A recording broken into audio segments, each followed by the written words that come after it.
Shalom Bapak Ibu Saudara yang dikasihi oleh Tuhan. Jumpa kembali pagi hari ini dalam Renungan Bina Iman GKI Klasis Solo. Kiranya Bapak Ibu semuanya dalam keadaan sehat, bahagia, berlimpah dalam damai sejahtera. Mari Bapak Ibu Saudara yang dikasihi oleh Tuhan, sebelum kita mendengarkan Renungan Bina Iman GKI Klasis Solo, kita tunduk kepala, satukan hati dalam doa. Mari kita berdoa. Allah yang penuh rahmat, Allah yang mencintai kami begitu rupa.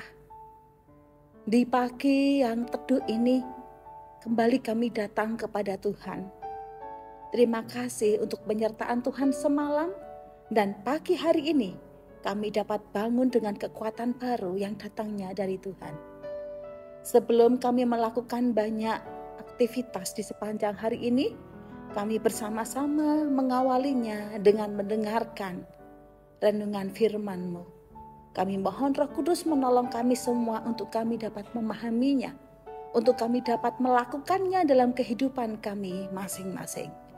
Di dalam nama-Mu Tuhan kami Yesus Kristus, kami berdoa, kami berseru dan memohon. Amin. Bapak Ibu yang dikasihi oleh Tuhan, Renungan Bina Iman GKI Klasis Solo pada pagi hari ini diambil dari kitab Injil Lukas pasal yang ke-7. Injil Lukas pasal yang ke-7 ayat 9 sampai ayat 23. Saya akan bacakan bagi Bapak Ibu semuanya. Yesus berkata pula kepada mereka, "Sungguh pandai kamu mengesampingkan perintah Allah, supaya kamu dapat memelihara adat istiadatmu sendiri. Karena Musa telah berkata, hormatilah ayahmu dan ibumu, dan siapa yang mengutuki ayahnya atau ibunya harus mati. Tetapi kamu berkata, kalau seorang berkata kepada bapaknya atau ibunya, apa yang ada padaku yang dapat digunakan untuk pemeliharaanmu sudah digunakan untuk korban, yaitu persembahan kepada Allah. Maka kamu tidak membiarkannya lagi berbuat sesuatu pun untuk bapaknya atau ibunya. Dengan demikian firman Allah kamu nyatakan tidak berlaku demi adat istiadat yang kamu ikuti itu. Dan banyak hal lain seperti itu yang kamu lakukan." Lalu Yesus memanggil lagi orang banyak dan berkata kepada mereka, "Kamu semua, dengarlah kepadaku dan camkanlah. Apapun dari luar yang masuk ke dalam seseorang tidak dapat menajiskannya. Tetapi apa yang keluar dari seorang, itulah yang menajiskannya. Barang siapa bertelinga untuk mendengar, hendaklah ia mendengar." Sesudah ia masuk ke sebuah rumah untuk menyingkir dari orang banyak, murid-muridnya bertanya kepadanya tentang arti perumpamaan itu. Maka jawabnya, "Apakah kamu juga tidak dapat memahaminya? Tidak tahukah kamu bahwa segala sesuatu dari luar yang masuk ke dalam seseorang tidak dapat menajiskannya? Karena bukan masuk ke dalam hati tetapi ke dalam perutnya, lalu dibuang ke jamban. Dengan demikian ia menyatakan semua makanan halal." Katanya lagi, apa yang keluar dari seseorang itulah yang menajiskannya. Sebab dari dalam, dari hati orang timbul pikiran jahat, percabulan, pencurian, pembunuhan, perzinahan, keserakahan, kejahatan, kelicikan, hawa nafsu, iri hati, hujat, kesombongan, kekebalan. Maaf, saya ulangi lagi. Sebab dari dalam, dari hati orang timbul segala pikiran jahat, percabulan, pencurian, pembunuhan, perzinahan, keserakahan, kejahatan, kelicikan, hawa nafsu, iri hati, hujat, kesombongan, kebebalan. Semua hal-hal jahat ini timbul dari dalam dan menajiskan orang. Amin, demikianlah bacaan firman Tuhan. Yang berbahagia adalah setiap kita yang mendengar firman Allah dan yang melakukannya dalam hidup sehari-hari. Bapak Ibu yang dikasihi oleh Tuhan, di cuaca yang panas menyengat ini, ya tentu akan sangat terasa segar kalau kita minum yang namanya es teh. Iya, saya akan mencoba untuk meminumnya. Kira-kira segar apa tidak ya? Wow, lumayan segar. Bapak Ibu, ketika saya minum es teh tadi, apakah kira-kira saya sudah mencuci tangan saya? Jujur, belum. Ya, dari rumah naik sepeda motor, melewati jalan raya yang cukup panjang perjalanannya, sampai di tempat ini kehausan, langsung minum es teh yang segar. Apakah menurut Bapak Ibu dan saya ketika saya minum es teh tanpa mencuci tangan itu bisa menimbulkan dosa? Atau ada kenajisan yang saya lakukan?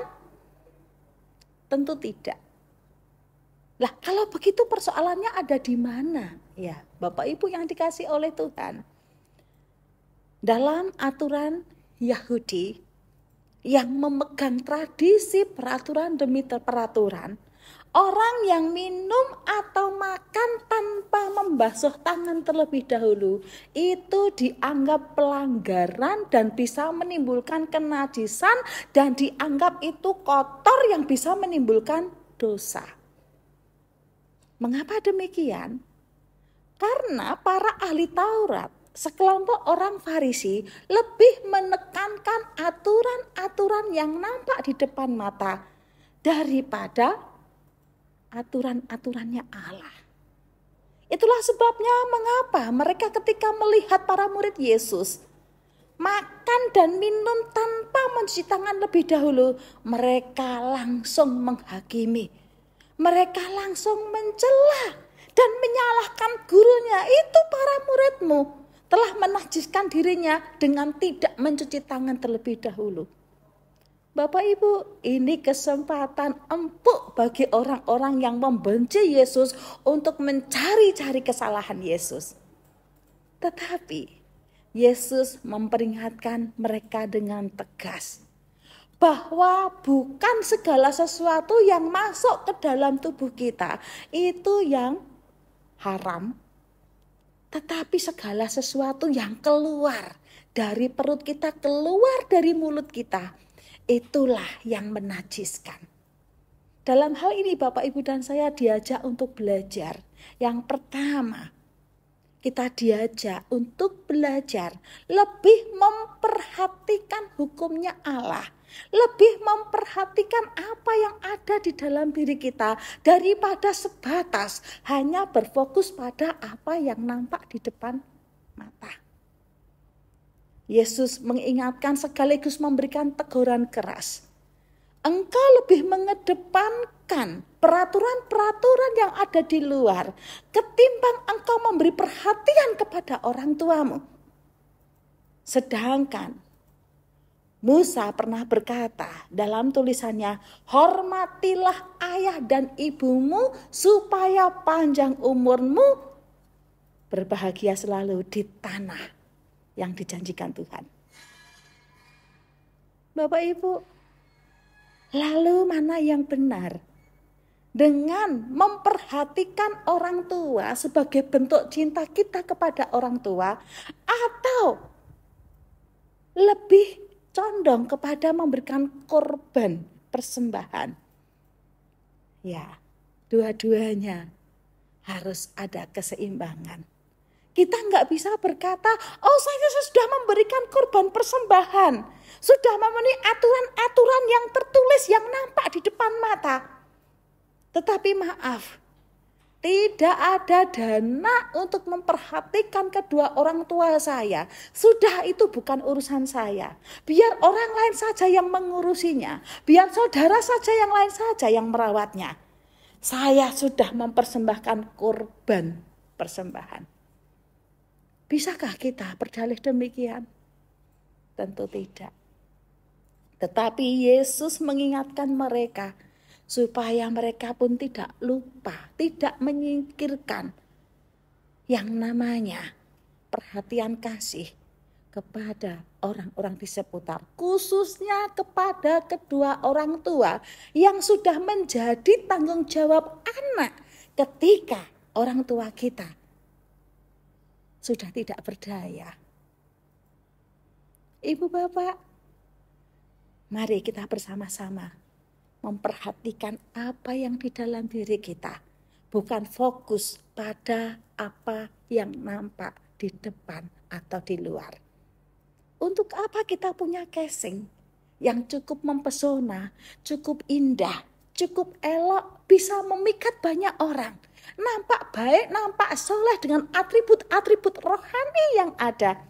Tetapi apa yang di dalam diri kita tidak pernah kita perhatikan.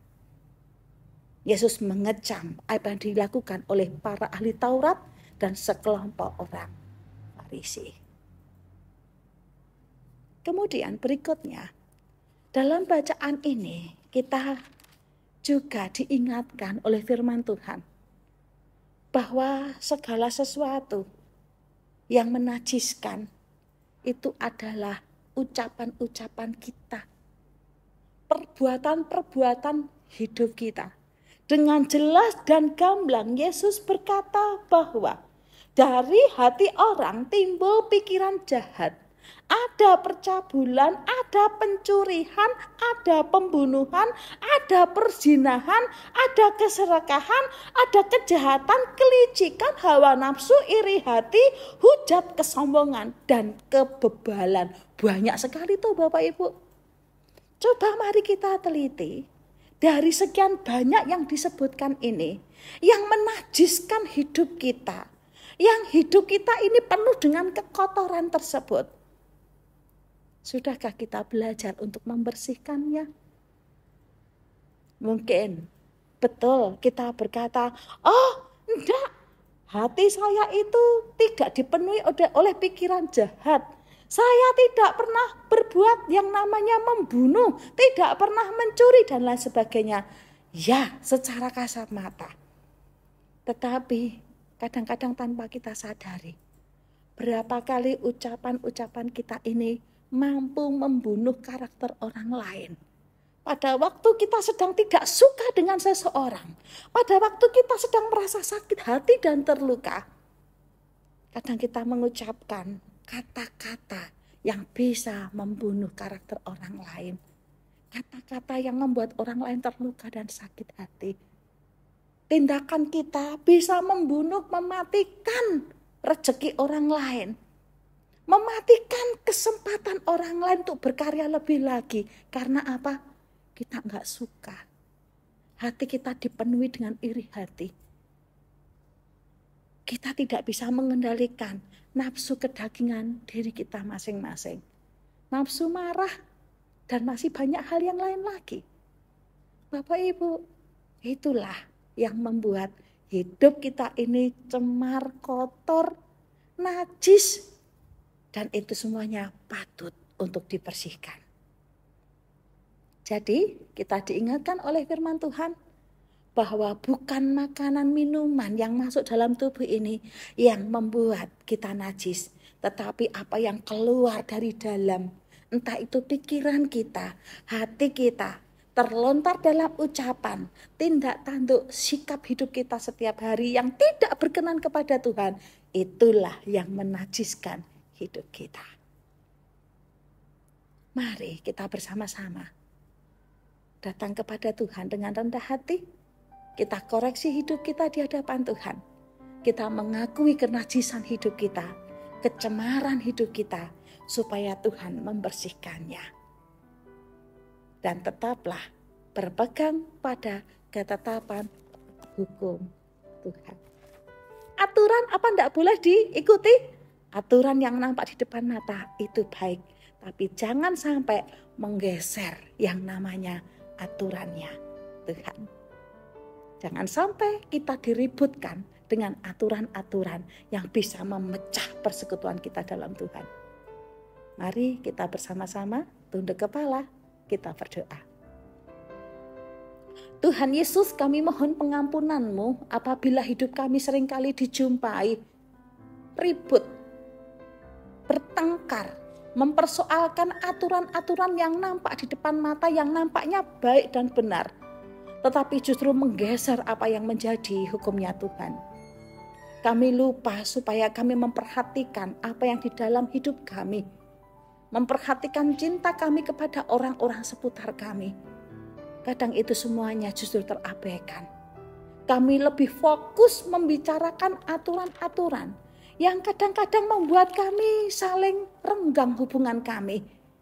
Kami merasa yang paling benar dalam mentaati aturan-aturan yang di depan mata. Tetapi justru persekutuan kami dalam Tuhan semakin rusak karena mempeributkan yang namanya aturan di depan mata. Ampuni kami Tuhan. Ajar kami supaya hidup kami fokus pada aturan hukumnya Tuhan. Ketetapan-ketetapannya Tuhan. Pada firman Tuhan, firman yang hidup, firman yang membangun persekutuan. Firman yang membangun persaudaraan dalam Tuhan. Firman yang menguatkan di saat kami lemah. Ya Tuhan, ampuni kami jikalau hidup kami masih penuh dengan kenajisan. Penuh dengan kekotoran lewat ucapan kata-kata kami. Yang kadang kami ucapkan, kata-kata yang bisa melukai sesama kami. Kata-kata kotor, sumpah serapah. Ampuni kami. Ampuni kami jikalau tindak tanduk kami juga seringkali tidak mencerminkan firman-Mu. Terima kasih ya Allah. Kami berdoa bagi Bapak Ibu. Sekiranya hari ini ada yang masih terbaring sakit. Kiranya Tuhan yang memulihkan dan menyembuhkannya. Yang bergumul dengan ekonomi, Tuhan memberkati. Yang bergumul dengan keluarga yang porak-poranda. Roh Kudus yang menyatukan, memberikan damai sejahtera dan kebahagiaan. Di dalam nama-Mu Tuhan kami Yesus Kristus kami berdoa, berseru dan memohon. Haleluya. Amin. Salam sehat Bapak Ibu, tetap semangat. Tuhan Yesus memberkati. Amin.